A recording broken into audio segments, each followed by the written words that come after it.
Some television moments are funny, some are controversial, and some manage to be both simultaneously, which is precisely what makes them so difficult to forget and so impossible to cleanly resolve. Fawlty Towers, the 12-episode British sitcom that somehow managed to outshine programs with 10 times as many installments, was built on exactly that kind of uncomfortable comedy. It thrived in the space between laughter and offense, between satire and bad taste, between the joke you couldn't help finding funny and the nagging feeling that perhaps you shouldn't have laughed all. For most of its brief run, the show navigated that space with extraordinary skill.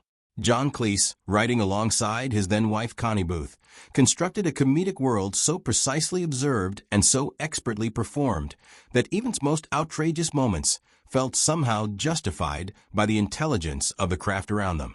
But there was one episode, one scene really, that pushed so hard against the limits of what British television would tolerate that it sparked a controversy which has never fully subsided. It got the show pulled from streaming platforms. It was edited, debated, defended, and condemned. It became a case study in the evolving relationship between comedy and decency, between artistic intent and cultural impact. This is the story of that scene, the show it came from, the man who made it, and why, decades after it first aired, it continues to provoke precisely the arguments that its creator always insisted it was designed to prevent. Before there was a show, there was a hotel. And before there was a hotel, there was a man so catastrophically wrong for the job of running one that his very existence seemed to be the universe's way of generating comic material. The year was 1970. And the Monty Python team had descended on Torquay, the kind of respectable English seaside town that considers itself slightly better than its neighbors and has never quite gotten over it, to film location sequences for Flying Circus. They needed accommodation. What they found at the Gleneagles Hotel was something considerably more interesting than accommodation. The manager was a man named Donald Sinclair. To describe Sinclair as difficult would be the sort of understatement that the English language reserves for its most extreme occasions. He was hostile toward his own guests in a way that seemed to transcend mere rudeness and approach something closer to a philosophical position, a deeply held conviction that visitors to his establishment were, fundamentally, an imposition. Eric Idle left a briefcase unattended in the lobby for a few minutes. Sinclair, apparently concluding that a comedy writer's luggage was most likely an explosive device, threw it over a garden wall. Terry Gilliam used his cutlery in a manner that Sinclair found personally offensive and was corrected with the gravity of a man addressing a serious moral failing. Complaints from guests were not apologized for, but were instead responded to with the kind of contempt that suggested the guest had made the mistake of expecting service. Most people, encountering Sinclair, would have checked out and found a different hotel.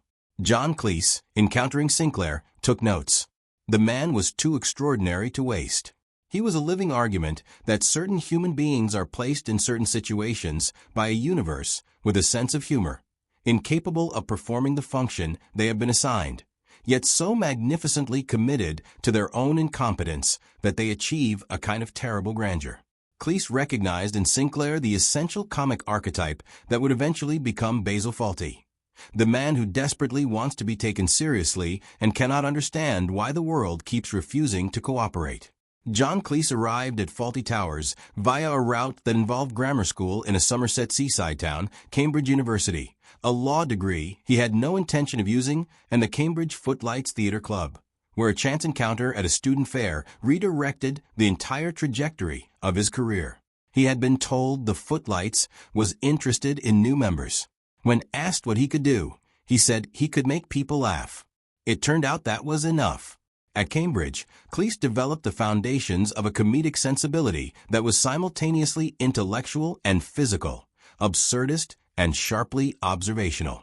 He was drawn to characters who failed upward, to authority figures whose certainty about their own importance was inversely proportional to their actual competence, to the specifically British varieties of class anxiety and social pretension that produced people who spent their entire lives performing a version of themselves they thought the world wanted to see. These preoccupations would eventually give Basil Fawlty his entire interior life. After Cambridge came radio, television, The Frost Report, and eventually Monty Python's Flying Circus, the anarchic, genre-dismantling sketch program that established Cleese as one of the most original comic minds working in British television. But even within Python, even surrounded by fellow talents of the first order, Cleese was thinking about something more structurally disciplined, more tightly focused. He wanted to write a show about one character, in one location, with a format that could sustain the specific kind of escalating, pressure cooker farce he had been developing in his mind ever since that afternoon in Torquay. The result, written with Connie Booth over a period of extraordinary creative collaboration that continued even after their marriage ended, was Fawlty Towers.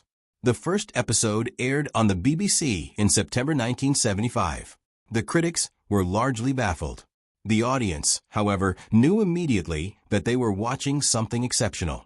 It is one of the peculiarities of television history that Fawlty Towers, consistently ranked among the greatest British programs ever made, voted the top British television series of all time by the British Film Institute in 2000, consists of just 12 episodes. 2 series, 6 episodes each, separated by 4 years. A total runtime that a modern Netflix drama might burn through in a single binge-watching weekend. Yet those 12 episodes have generated more sustained critical attention, more cultural conversation, and more genuine laughter than programs with 10 or 20 times as many installments. The reason is precision. Cleese and Booth did not produce 12 episodes because they ran out of ideas or because the show was canceled before its time. They produced 12 episodes because each one was constructed with a kind of obsessive attention to detail that made it impossible to produce them quickly. Each script was written and rewritten multiple times, the jokes tested and refined, the timing calibrated to a degree that would have seemed excessive if the results had not been so consistently extraordinary. The show was not a product of inspiration alone. It was a product of relentless craft applied to inspired premises. The world Cleese and Booth built was small in geography and enormous in implication. The hotel itself, Fawlty Towers, located in the fictional Torquay, a choice of setting rich with significance given the show's origin, was a kind of pressure vessel. Everything that went wrong in a confined space, with a limited cast of characters whose incompatibilities were structural rather than incidental. Basil Fawlty, the proprietor, wanted to run a hotel of taste and distinction.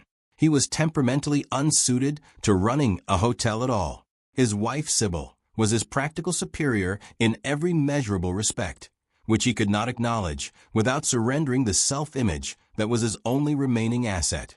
Polly, the student working as a maid and occasional everything else, was the only competent person on the premises. Manuel, the Spanish waiter, was the physical embodiment of every miscommunication the universe could arrange. The combination was inexhaustible. Of the 12 episodes Cleese and Booth produced, the one that has attracted the most attention, the most laughter, the most controversy, the most sustained debate about what comedy is actually permitted to do, is the 6th episode of the first series, broadcast in October 1975, titled simply The Germans. The premise was, on its surface, fairly standard Fawlty Towers material. A group of German tourists arrives at the hotel. Basil, who has simultaneously managed to injure his head and absorb a fire alarm drill into an already chaotic day, is operating at a cognitive level that makes him even less capable of basic social functioning than usual. He has been explicitly instructed, by Polly and by his own flickering self-awareness, not to make any reference to the Second World War in the presence of the German guests. This instruction, naturally, produces exactly the result that instructions of this kind always produce in farce. The forbidden subject becomes the only subject Basil can think about. What follows is a masterclass in comic escalation. Beginning with small, desperate attempts to steer his own conversation away from the dangerous territory. Attempts that fail because the attempt itself keeps bringing the territory to mind. Basil progressively loses whatever grip on appropriate behavior he was ever managing to maintain. References to the war begin slipping out. Then come explicit Nazi comparisons.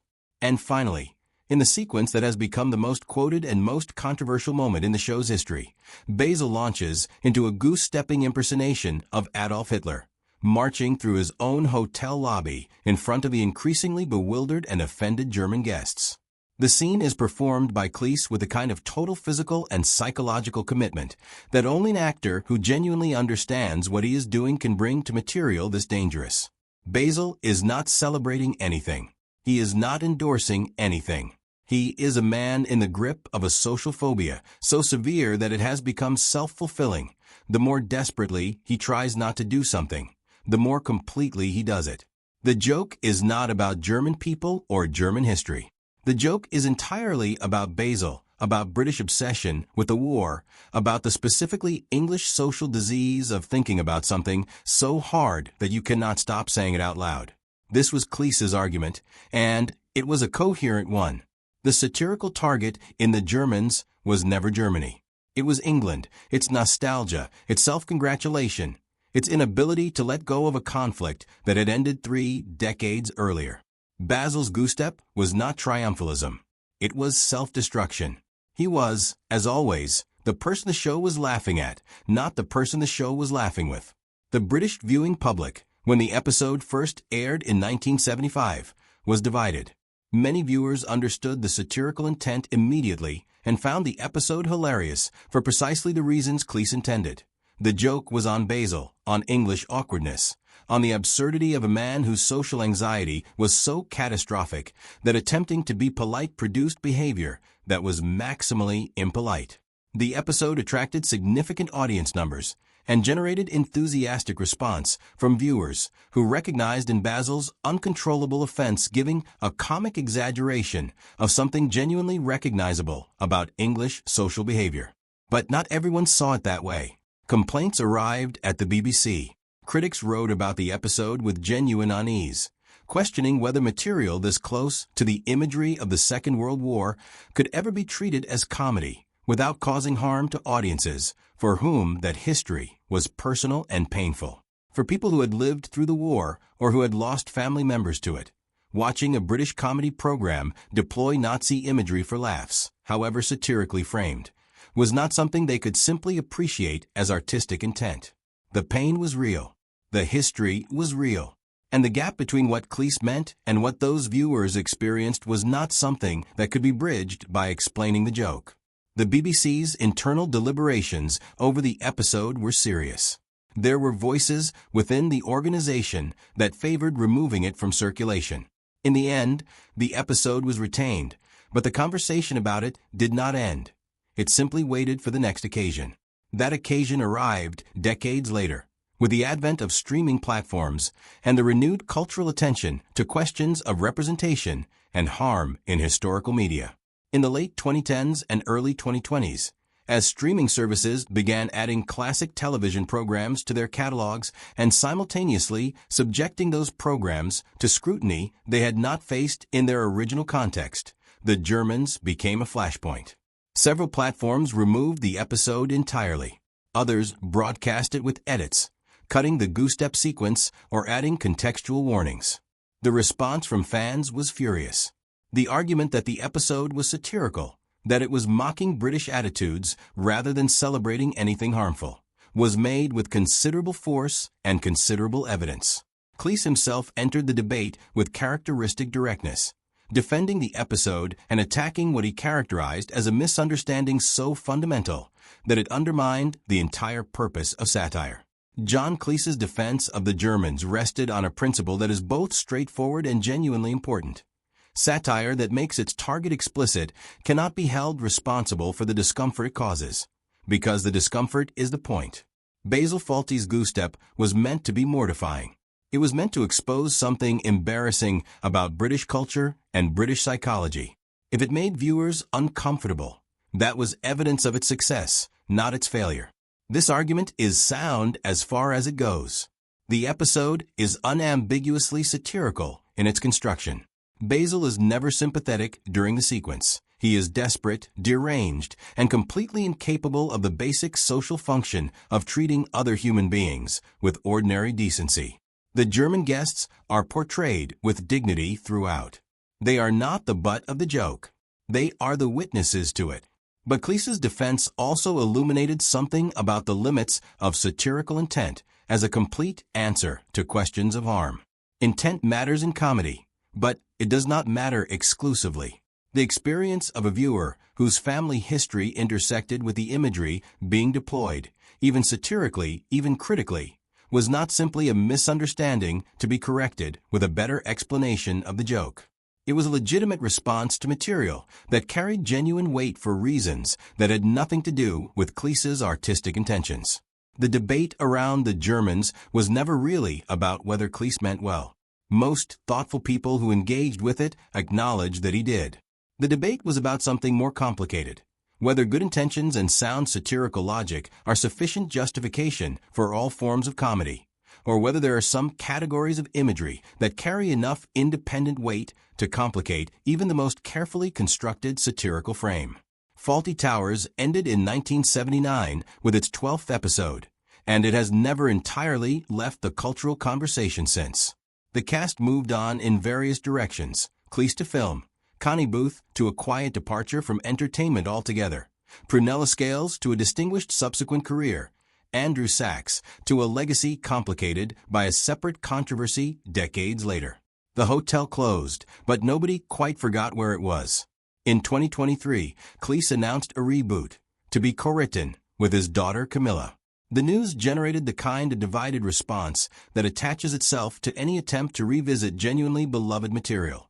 Enthusiasm from those who wanted more Basil, skepticism from those who suspected that what made the original extraordinary was precisely its brevity, its completeness, the sense that it had said everything it needed to say in 12 perfect episodes and stopped. Whether the reboot succeeds or fails, the original remains what it always was: one of the tightest, funniest, most precisely constructed pieces of comedy ever committed to British television. The 12 episodes are a complete artistic statement. They need no addition, no improvement, no revision. And The Germans, the episode that brought the show its most enduring controversy, the scene that got it pulled from platforms and inserted into debates about censorship and cultural sensitivity, remains the most discussed of those 12. Not despite the controversy, but in some sense because of it. The episode does what Cleese always said great comedy should do. It makes you laugh, it makes you think, and it refuses to let you simply be comfortable in either response. That ultimately is the legacy of Fawlty Towers and the scene that defined its most complicated chapter. It didn't just make people laugh. It made them argue. And the argument, like the laughter, shows no sign of ending.